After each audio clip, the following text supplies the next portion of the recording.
Queridos amigos, amigas, bienvenidos. Nos encontramos nuevamente como todos los fines de semana en este espacio denominado Primer Viernes, un espacio para nuestro pueblo, un espacio de diálogo, un espacio de reflexión con distintos temas, con distintas miradas a nuestras realidades. Y esta semana queremos tocar el tema de derechos sexuales. ¿Cómo estamos en Latinoamérica, en nuestros pueblos, en el tema de derechos y específicamente en el tema de derechos sexuales? Hemos avanzado, hemos ido en un retroceso. ¿Cuáles son las perspectivas a futuro? ¿Qué pasos concretos se debe dar en tema de derechos sexuales? Y tengo como invitada desde Estados Unidos, un placer para mí, una gran amiga, una gran luchadora por los derechos, una activista por los derechos humanos, Tamara Núñez del Prado, que nos va a acompañar en este diálogo. Tamara, bienvenida a Primer Viernes, un gusto poder saludarte y compartir contigo. Buen día, querido Edson. Es un placer de compartir contigo desde acá para toda la gente de Oruro y de Bolivia y pues dispuesta a debatir, charlar y meternos un poquito en temas que a veces son tabúes o a veces son como que quisquillosos con la gente y pues siempre trae algún tipo de opiniones diversas y siempre pues un tema que es controversial en sí mismo, así que pues hay que hablarlo para quitar esos tabúes y hay que decir las cosas como se tienen que decir. Precisamente vamos a hablar de eso, del tabú. ¿Aún es un tabú hablar de derechos sexuales en nuestra Latinoamérica, Tamara? Definitivamente, el tema es que se vuelve tabú a partir de 1700 del siglo XVIII. Y hay una construcción sobre tabúes sexuales y sobre el manejo de la sexualidad de los seres humanos a partir de 1400. Antes la iglesia, si uno ve la historia de la sexualidad, y hay varios libros de estos que yo recomiendo, como el de Foucault, Historia de la Sexualidad, tanto el tomo 1, 2 y 3, o Butler también escribe sobre el tema, o Beatriz Paul Preciado. Hay bastante literatura como para darse cuenta de cómo era la cosa antes. Y pues antes, o sea, la misma iglesia se funda en un sistema sexual. Y el sistema sexual era obviamente patriarcal, hombre, porque retrae todo lo que era la Roma antigua, ¿ya? Y bisexual. No era ni homosexual ni era heteronormativo como lo tenemos el día de hoy.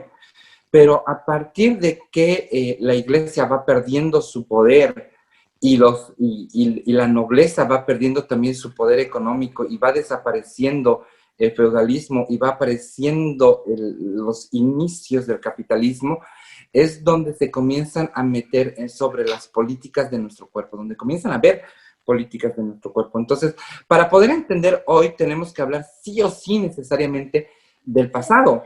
Tenemos que hablar de que la primera política de sujeción de los cuerpos en la historia humana ya nace en 1810 con la Revolución Industrial.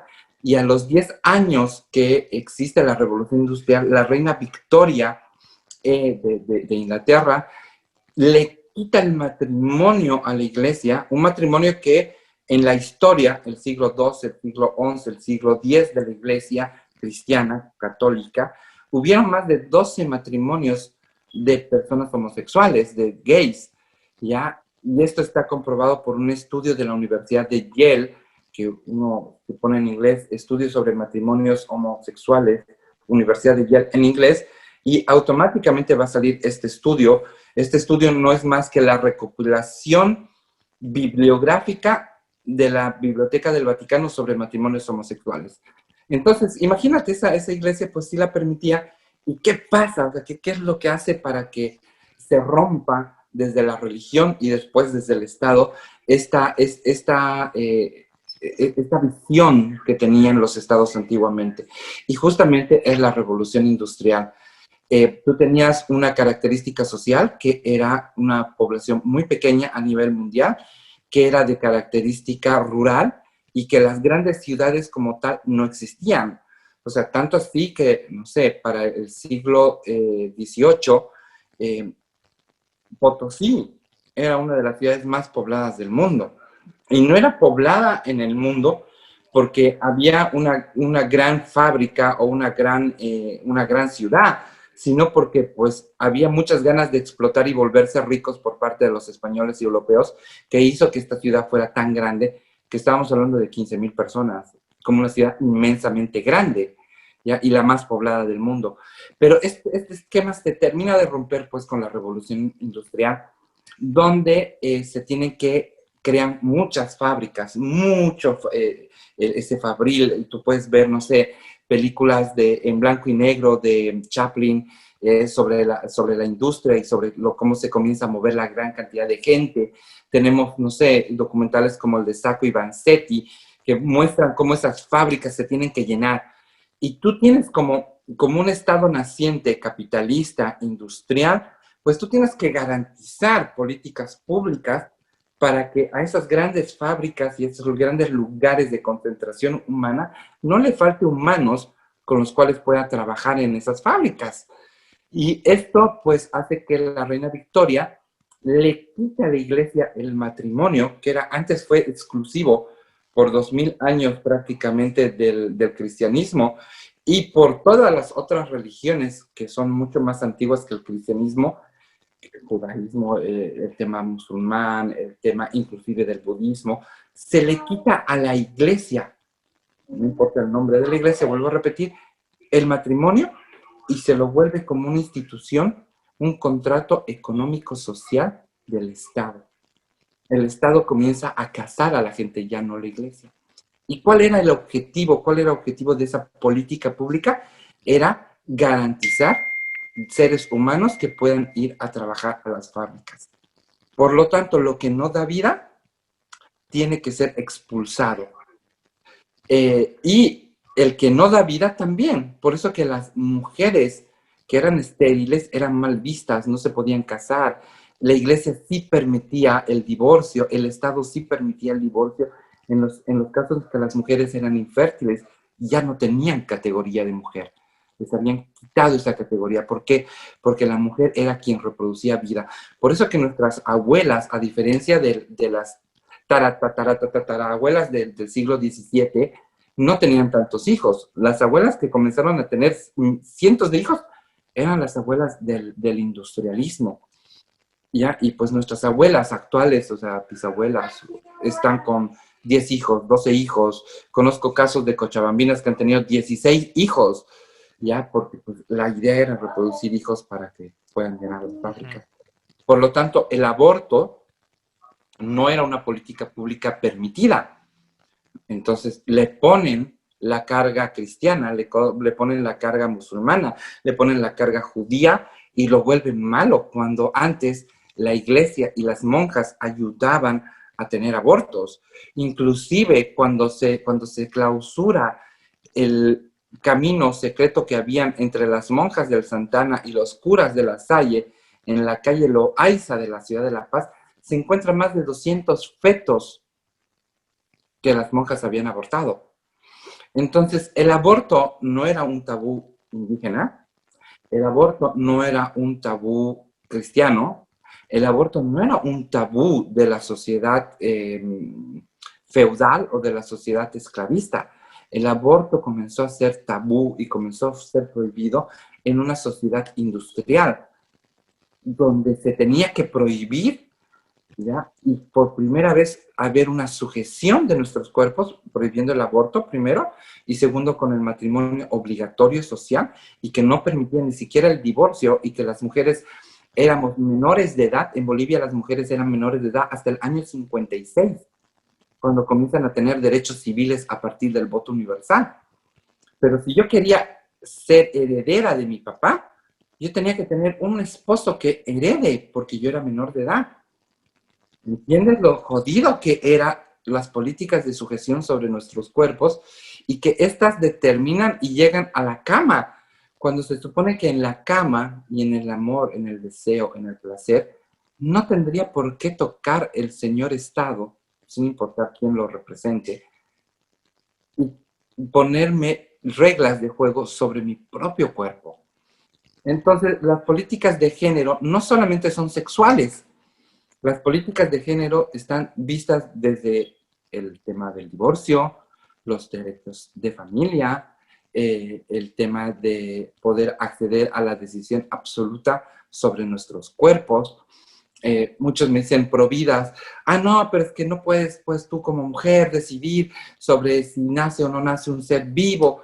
Y le digo, ok, ¿y qué condiciones sociales yo voy a traer a ese bebé?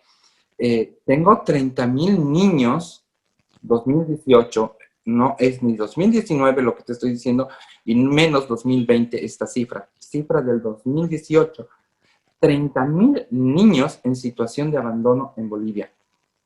¿Tú qué haces con 30,000 niños en situación de abandono? Muchos dicen, ay no, la adopción gay. Es una política de género y es una política sexual, sobre derechos sexuales y reproductivos. Y la verdad que la adopción no es un derecho del ciudadano adulto, para nada. La adopción es un derecho que tiene el niño, niña, adolescente en Bolivia y que está generado a partir del Código Niña, Niña, Adolescente y la nueva ley de adopción.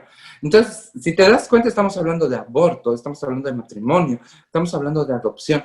Ni siquiera hemos tocado el tema LGBTI en este momento, pero sí son muy necesarias comenzar a cambiar esa perspectiva de sujeción sobre nuestros cuerpos, sobre todo de los cuerpos femeninos, porque al final de cuentas toda la responsabilidad cae en la mujer. El hombre bien chocho, tenemos 30,000 niños en abandono que de los papás no se sabe nada. Imagínate si de las mamás no se saben, ¿qué vamos a poder esperar de los papás? Tenemos más de 500,000 casos de corte a nivel nacional, a nivel de Bolivia, sobre asistencia familiar de padres que no tienen responsabilidad paterna real sobre esos niños. Y no te estoy hablando de niños en situación de aborto, que son estos 30,000. Estoy hablando de 500,000 niños bolivianos que no tienen asistencia, que hayan llegado a proceso judicial. No estamos contando los que no hayan llegado a proceso judicial, ¿ya? Que no tienen un soporte económico, ni que los padres ejercen esa paternidad obligatoria. Pero toda la carga social la ponen sobre la mujer y al final, para colmo, nos dicen, oh, ustedes no pueden abortar. Entonces, esas cosas son como que contradictorias, porque tenemos, no sé, otra política de género y otra política sobre derechos sexuales y derechos reproductivos, es el matrimonio. El 75% de los matrimonios heterosexuales de Bolivia terminan en divorcio antes de cumplir el tercer año. ¿Cuánto le cuesta al Estado eso? ¿Cuánto le cuesta cada matrimonio al Estado? ¿Cuánto le cuesta cada divorcio al Estado? Porque no solamente es el divorcio, sino tienes un juicio de asistencia familiar, un juicio de violencia de género, feminicidio, 20,000 cosas que están alrededor de todos estos derechos de género y derechos sexuales y reproductivos, que al final determinan inclusive un gasto al erario público, ¿no? Y ¿quién hace o quién dice? No veo ningún grupito pro vida queriendo hablarles a las personas heteronormativas, diciendo, ay, no se casen, o si se casen, no se divorcien, porque ya la visión social, sobre todo a partir de los derechos de la mujer, ha cambiado la visión del matrimonio. Esa visión del matrimonio quedó caduca, porque la era industrial, como la conocíamos en 1800, ya no existe. El día de hoy tenemos por esa política de sujeción de cuerpos, como el matrimonio obligatorio y que la mujer se vuelva un aparato reproductivo de vida, el día de hoy tenemos una sobrepoblación, porque antes de 1800 la población en duplicarse tardaba aproximadamente 2 siglos. El día de hoy se duplica la población aproximadamente cada un año o cada año y medio, ¿no? Entonces, el ritmo de duplicación de seres vivos en este planeta está muy alto. Inclusive hay un estudio de la Universidad Cambridge que inclusive está queriendo imponer una teoría que está muy interesante y tiene mucho fundamento. Es que dice, mientras que mayor la población LGBT, o sea, mientras que mayor haya población concentrada, mayor es la población LGBT. O sea, de gays, de lesbianas, de trans. Porque se supone que 2 mujeres no producen vida, 2 hombres no producen vida, a menos que haya, si hay una asistencia médica y biológica, pues sí pueden, ¿no? Pero si no hay una asistencia biológica y médica, dos hombres no producen vida, dos mujeres tampoco. Entonces, como hemos roto la viruela, como hemos roto el sarampión, como hemos roto la peste negra, como hemos roto cualquier infección porque hemos creado el antibiótico, hemos generado que podamos vivir más, y el día de hoy pues no hay una regulación natural de la demografía humana, y las regulaciones naturales las hemos vencido. Estamos venciendo el cáncer, el VIH, cualquier regulación natural que nos traiga, inclusive coronavirus, ¿no? O sea, estamos a punto de vencerlo a nivel mundial y vamos a tener una vacuna antes de llegar a diciembre. Bueno, en Bolivia no creo, porque con este gobierno, pues, mientras que no vuelva, de repente la tenemos dentro de 2 años. ¿Ya? Entonces, pero el planeta va a tener una vacuna, ya tiene una vacuna ahorita, Rusia. En Rusia ya están. Entonces, mira, en menos de un año hemos encontrado a la peor pandemia del último siglo, le hemos encontrado solución en menos de un año.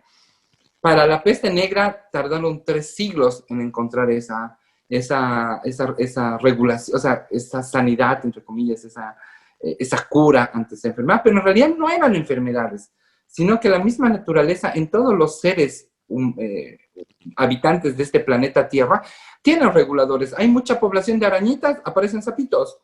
Hay mucha regulación, hay mucho sapito, aparece la serpiente para comerse el sapito. ¿Ya? Y cuando ya no hay tantos sapitos, pues las serpientes mueren porque ya no tienen que comer sapitos. Y como ya no hay tantas arañas, los sapitos están flaquitos y se mueren también, o son depredados por otro mayor. Entonces, siempre hay una regulación natural, y pues no hemos encontrado una regulación natural para el ser humano. Claro. Y que parece, aparentemente, esta teoría, que es una tesis de la Universidad de Cambridge, no estamos hablando de cualquier universidad, pues hace de que diga, pues los seres humanos se interconectan socialmente, y esta interconexión socialmente hacen que nazcan, mientras que mayor población haya, va a haber mayor concentración de población haya, va a haber mayor personas LGBTs. En China estamos hablando de que casi el 30% de la población china tiene características de diversidad sexual. En Estados Unidos estamos hablando que es el 12-14%. Ya en Bolivia estamos hablando del 10%, y en Paraguay estamos hablando del 8%. Entonces, mientras que más pequeñas sean las concentraciones humanas, menos población LGBT hay. Entonces, por eso te digo, podemos disparar a todo lado. Te estoy dando este pincelazo para que ahora pues vengan las preguntas. Precisamente de esto, Tamara. Cuando hablamos nosotros de derechos sexuales, a la mayoría de la población se le viene a la mente derechos de la comunidad LGBT y demás, ¿no? Pero derechos sexuales nos incluyen a todos, ¿no? Nos incluyen a los casados, a los solteros, a los adolescentes, a los jóvenes. ¿Por qué la gente en Latinoamérica sigue relacionando el tema derechos sexuales con la homosexualidad? Porque somos, y aquí yo ya hablo en singular como comunidad LGBT, somos los que hemos impuesto y estamos tratando de romper el esquema heteronormativo que tiene esta sociedad, que te impone ciertas normas y que no te dejan ser feliz. El tema es que cuando hablamos de matrimonio, claro, una mujer y un hombre cuando se casan tienen todos los derechos que les brinda. Pero mi constitución boliviana, dice que yo tengo libertad, igualdad y equidad. ¿Ya? Libertad de decisión sobre mi cuerpo y sobre a quién puedo amar y a quién no. De libertad de poderme mover o de poderme encerrar en una cama y en un cuarto con quien yo quiera.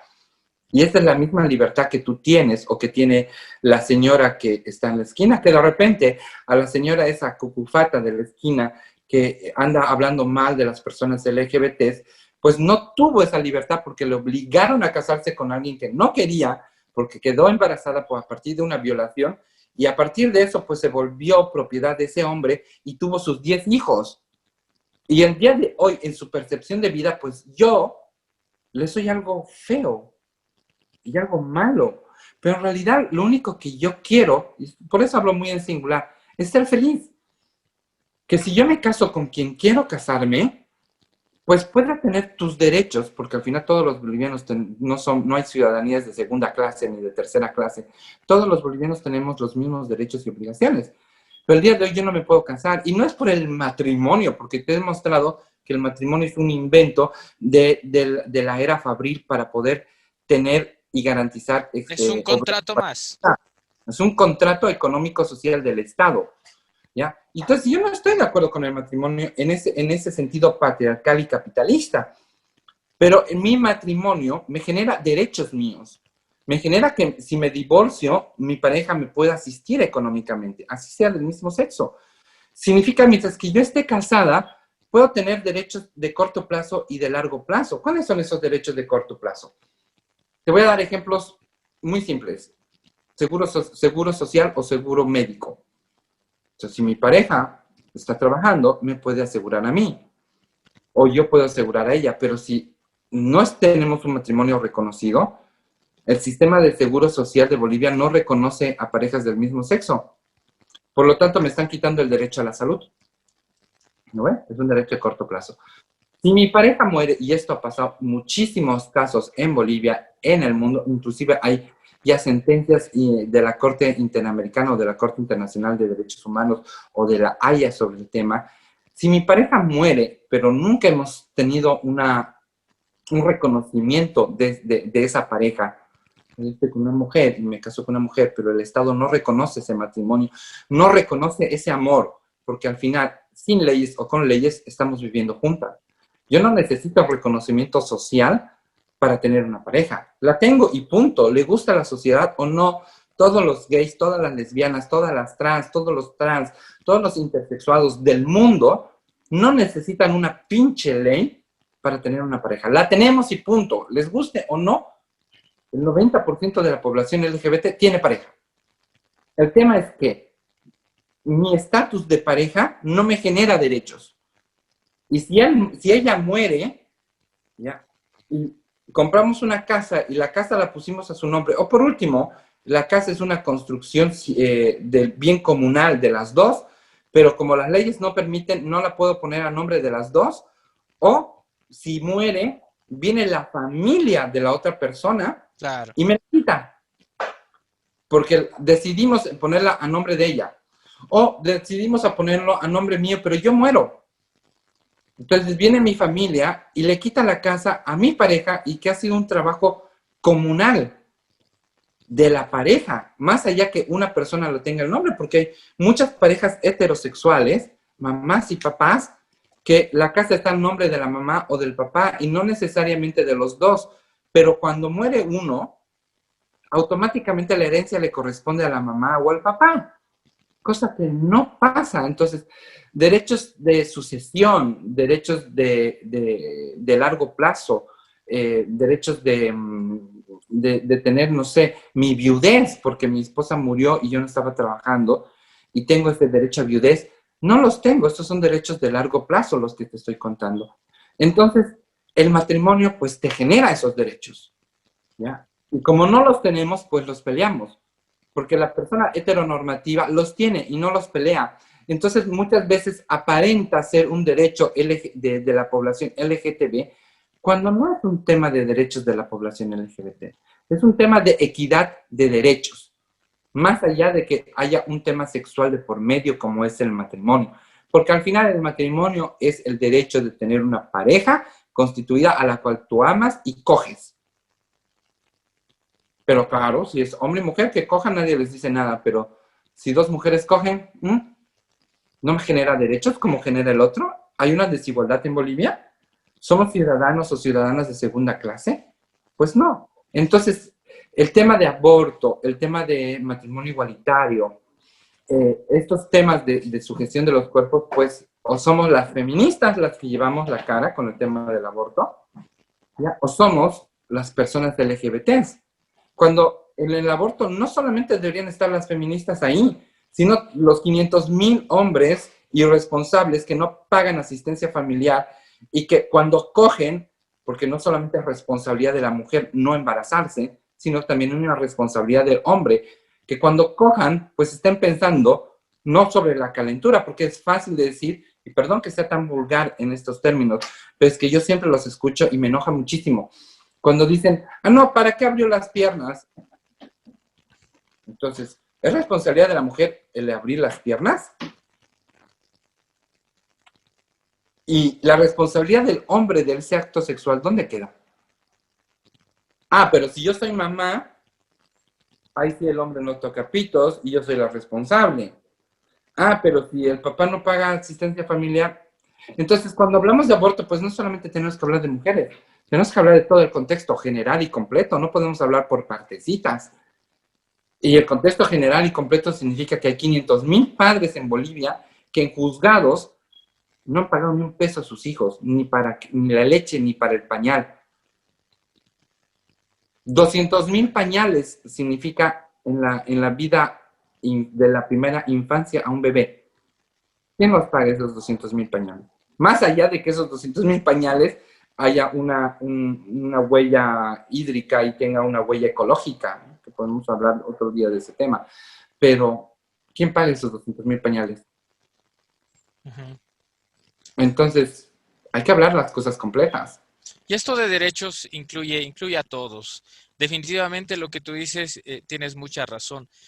Hay muchas personas heteronormativas, como llamas tú, que finalmente se divorcian, encuentran el amor con otra persona, se encuentran plenos con una segunda pareja, pero la esposa del primer matrimonio muchas veces recibe muchos más derechos que la pareja actual de esa persona heteronormativa, que la quiere, que la cuida. Y como tú dices, en los derechos no se habla solamente de reivindicaciones de un sector. Los derechos sexuales yo creo que también son reivindicaciones de todos, porque finalmente esta política de sujeción la arrastramos todos y la seguimos arrastrando. Finalmente, Tamara, quiero que me des tu opinión. Hazme un diagnóstico de los derechos sexuales en nuestra Latinoamérica. Tú conoces muchas realidades, estás Ah, en los Estados Unidos. ¿Cómo andamos en derechos sexuales en Latinoamérica? ¿Hemos avanzado? ¿Nos hemos estancado? ¿Vamos a retroceder? Adelante. ya. Ojo que para hablar de temas de derechos sexuales voy a incluir el término de educación sexual. Primero lo voy a hacer intro de Bolivia y de ahí creo que voy a hacer un pequeño mapeo de Latinoamérica. Hemos avanzado muchísimo en Bolivia. Han sido una década y media donde se ha hecho 200 veces más en tema de género que en 180 y tantos años de república en Bolivia. Eh, como hemos sido el primer país de Sudamérica en tener divorcio, que nadie lo sabe, pero eso, para mí es mucho orgullo decir que el presidente Bush, pues en el 37 puso el divorcio en Bolivia por primera vez.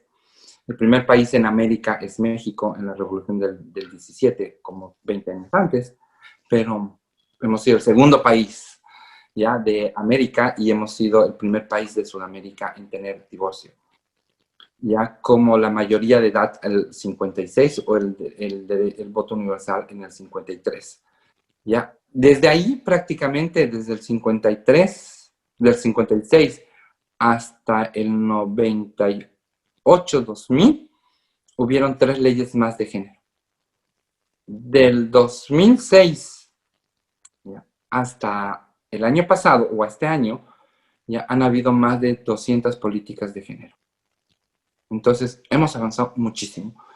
Nos falta avanzar en educación sexual, muchísimo. Ahí estamos muy retrasados a nivel Latinoamérica y a nivel mundial.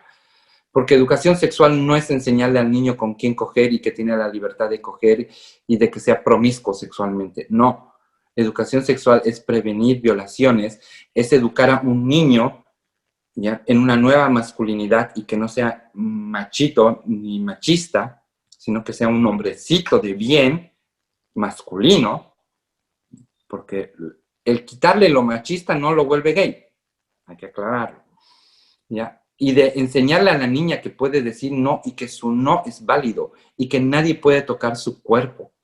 Entonces vamos a prevenir con derechos, o sea, en derechos sexuales y derechos reproductivos, la parte educativa de los derechos sexuales, ¿ya? Que es la educación sexual, pues te puede prevenir embarazos no deseados, para que no haya abortos, te puede prevenir, si no hay abortos, no hay muertes de mujeres, te puede prevenir violencia de género, puedes construir nuevas masculinidades, puedes construir nuevas feminidades que sean equitativas, porque hay que aclararle algo a la sociedad boliviana, que machismo, o sea, que el feminismo no es contrario de machismo. El feminismo busca la equidad de género entre hombre y mujer, ¿ya? Lo inverso al machismo es el embrismo, que creen mujeres que pueden ser superiores que los hombres. Y que cuando hablamos de feminismo, su par dentro del género de los hombres es la nueva masculinidad. Lo masculino con el feminismo, el machismo con el embrismo. El embrismo y el machismo son extremos. Entonces, para que no existan eso, tenemos que tener educación sexual. Así que te puedo decir que del 1 al 10, pues yo le pondría una calificación a Bolivia de un 8 o de un 7.5. Estamos bien, no estamos excelente, pero estamos bien.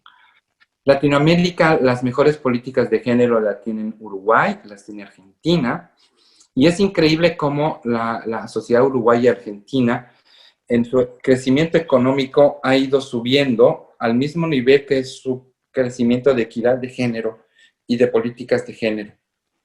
En Bolivia hemos puesto algunas políticas de género muy fuertes, un nivel muy alto, pero el desarrollo cultural de estas políticas de género está muy abajo, ¿no? Y las políticas económicas, sociales y culturales han crecido mucho. Entonces, hay una desigualdad en el área de consumo con el área de educación sexual y reproductiva, por lo cual pasa lo mismo que pasó en España en los años 90, finales de los años 90. Comenzó a haber muchos feminicidios, comenzó a haber muchos abusos sexuales, mucha violencia de género en España, y era porque el crecimiento económico no estuvo a la par del crecimiento cultural, y esto causó una desigualdad y que el consumismo consuma mujeres y que se las mate y que se las viole y que se las pegue. Lo mismo está pasando en Bolivia, pero en Uruguay y en Argentina, pues lo cultural ha ido junto con lo legal y con lo económico, y pues esas desigualdades de género no son tan grandes. Chile, igual que Bolivia, creo que están en un buen nivel, y pues Perú, Paraguay, Ecuador están muy abajo. Yo creo que los peores países de Sudamérica son Perú y Paraguay en políticas de género. Realmente están muy atrás. O sea, imagínate, la ministra peruana del Ministerio de la Mujer, o sea, la ministra de la Mujer, le dice, pues obedecele a tu hombre para que no le pegue, porque hubo un caso famoso que un hombre arrastró por más de 1,25 cuadras de los pelos a una mujer en la calle mientras que la pegaba, la subía a sus gradas y la metía a su casa. Y la ministra de la Mujer en el Perú le dice a la mujer de que para qué hace enojar a su hombre. Imagínate eso. Eso uruguayos, argentinos, bolivianos, pues bolivianos nos hemos quedado pasmadas porque lo retrógrada que puede ser una ministra. Y para que exista un ministerio de la mujer como en Brasil o como en Perú, pues es que las cosas no andan muy bien, ¿no? Tú necesitas poner muchas políticas públicas cuando tu sociedad está muy mal. No tenemos salud, pues hay que poner ministerio de salud. No tenemos economía, pues tenemos que poner ministerio de economía. Tenemos feminicidios, pues hay que poner leyes de feminicidio. Si fuéramos una sociedad, no sé, como la de Islandia o como una sociedad como los países nórdicos, no tienen leyes de feminicidio porque no las necesitan, porque no existen los feminicidios. Entonces, en ese sentido, como que Perú y Paraguay son los peores países, y de ahí le pueden seguir los países centroamericanos, ¿no? Honduras, Nicaragua, Guatemala, son países que están muy mal en temas de género y políticas de género. Y hablar de políticas de género, esto hablo de aborto, derechos sexuales, derechos reproductivos, educación sexual, LGBTI, absolutamente todo, ¿ya? En Centroamérica creo que Costa Rica es el país que mejor políticas de género tiene. México, depende de qué México. México tienes 31 Méxicos. Ciudad de México es uno, y de ahí tienes 30 estados más. Y cada estado es diferente, ¿no? Yo te puedo decir, no sé, el CDMX tiene muy buenas políticas de género, pero es el país más machista de América, ¿no? Entonces, todavía le falta mucho. Ahí hay una brecha mucho más grande entre las políticas, la educación y la realidad, ¿ya? Que no son tan graves ni tan pesadas como la centroamericana, la guatemalteca o la hondureña, pero realmente todavía falta muchísimo. Hay un retroceso enorme en los países donde el fascismo ha crecido, y en esos países que han tenido retrocesos son Brasil con Bolsonaro, Piñera con Chile, Chile con Piñera, perdón, Bolivia con la de facto Áñez. Han habido muchos. En estas últimas épocas ha crecido mucho más la violencia de género que otros años en Bolivia. Entonces, han habido retrocesos muy grandes en Panamá, en otros países, pero que no significa la pérdida de las conquistas de derechos. O sea, eso podemos decir que lo hemos mantenido y que falta mucho. En realidad falta muchísimo. Podemos decir que estamos mejor que África, pero para mí eso no es orgullo.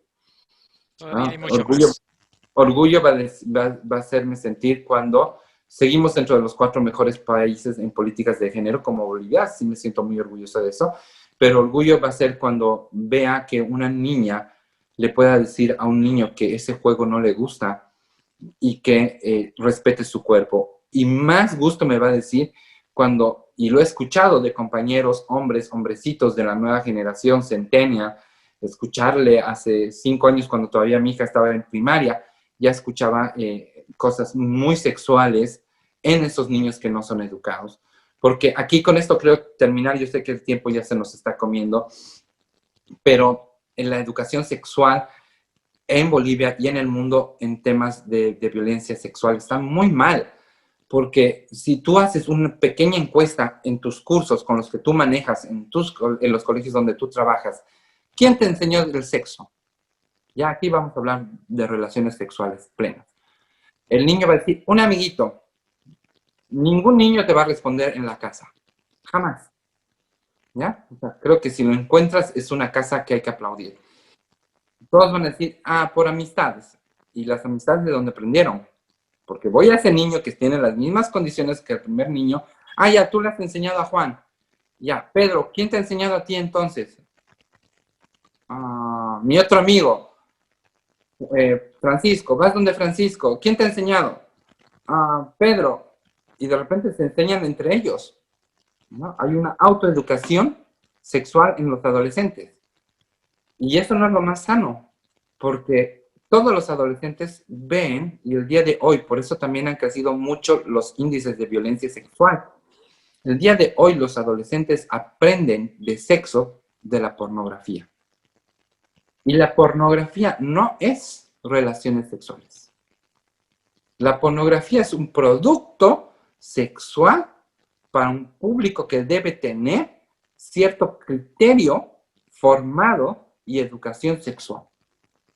Pero ¿qué pasa cuando esa persona está aprendiendo de sexo sin que tenga criterio formado y sin que tenga educación sexual? Va a creer que una mujer va a sentirse complacida teniendo la penetración de 5 chicos. Porque eso es lo que te muestra el capítulo número 3 de la pornografía del día de hoy. Una mujer que tiene 5 hombres y que es feliz, ya dándole placer a ellos. Segunda cosa, la pornografía muestra que el placer de la mujer es dar placer al hombre. Y no es así. Porque las mujeres también necesitamos que los hombres cumplan placeres sexuales con nosotras. Pero la pornografía no te muestra eso. La pornografía te muestra sumisión de la mujer sobre el hombre. Y el hombre que puede hacer lo que quiera con la mujer. La pornografía te muestra que el sexo lésbico se culmina con la entrada de un hombre en la escena. Y las lesbianas no necesitamos ningún hombre en nuestra escena sexual. Entonces, no te sientas mal ni te asombres cuando 5 niños de colegio violan a su compañerita y ahí comienzan a haber casos de manadas de violaciones sexuales. Porque eso no lo han aprendido en casa, eso no lo han aprendido en colegio, eso lo han aprendido en la pornografía. Y si vamos a dejar, por no meternos en educación sexual, vamos a dejar las cosas como están, cada vez va a haber más violencia sobre la mujer y más violencia sexual. Ujú. 96% de las violaciones del planeta Tierra son de hombres a mujeres. ¿Qué tipo de relación sexual es hombre-mujer? Pregunto, querido Edson. ¿Heterosexual?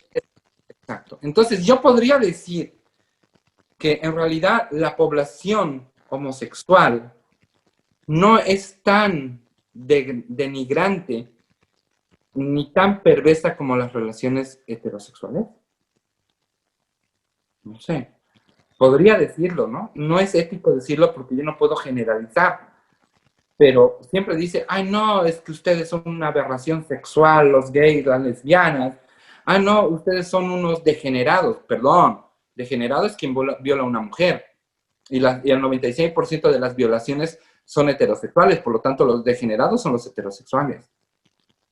Pero no es cierto, no puedo echarle la culpa a los heterosexuales de todo, porque los heterosexuales no han tenido el privilegio que tiene la población LGBT de su libertad sexual, porque viven reprimidos sexualmente por pornografía, por estimulaciones de propagandas y de consumo, de que tienen que consumir cuerpos femeninos, y que es la única forma si tú consumes, porque el consumir significa no pedir permiso, es pagar y comprar, Ujú. o robar y consumir.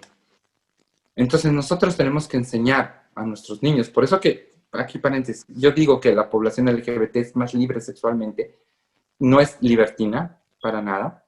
¿Ya? Yo conozco gente que jamás la he visto en libertinaje sexual, que es parte de la población. Existen, como existen también en los heteros, los libertinos, esos están en todos lados, no importa si estás al frente o estás acá. ¿Ya? Pero sí siento que la población LGBT es más libre y ha podido romper con esos tabús. Y a romper con esos tabús, yo no conozco ningún caso de lesbianas que hayan violado a una chica. No lo conozco. De repente puede haber, pero en ese porcentaje debe estar en el 1%, porque el segundo porcentaje, si el 96% de las violaciones son heterosexuales, el 2% de las violaciones son homosexuales. El 1% es violaciones de mujeres a hombres que siguen siendo heterosexuales. ¿Ya? Y el 1% se divide en violaciones pedofilias, en violaciones de zoofilia, necrofilias y otros tipos em, para, ay, se me fue la palabra, de parafilias, ¿ya? Entonces, más o menos esa es la realidad y creo que ahí es donde tenemos que hacer las incidencias y espero haber respondido tu pregunta plenamente. Tamara, quiero agradecerte. Da para mucho definitivamente esta conversación de derechos sexuales porque merece que sigamos reflexionando sobre lo que tú nos dices. Yo quiero agradecerte, te mando un abrazo hasta el norte, un cariño grande para ti y amigos, no se olviden darle like a nuestra página de Facebook y en YouTube y nos estaremos encontrando el próximo fin de semana con otra entrevista en Primer Viernes. Muchísimas gracias. Pórtense mal.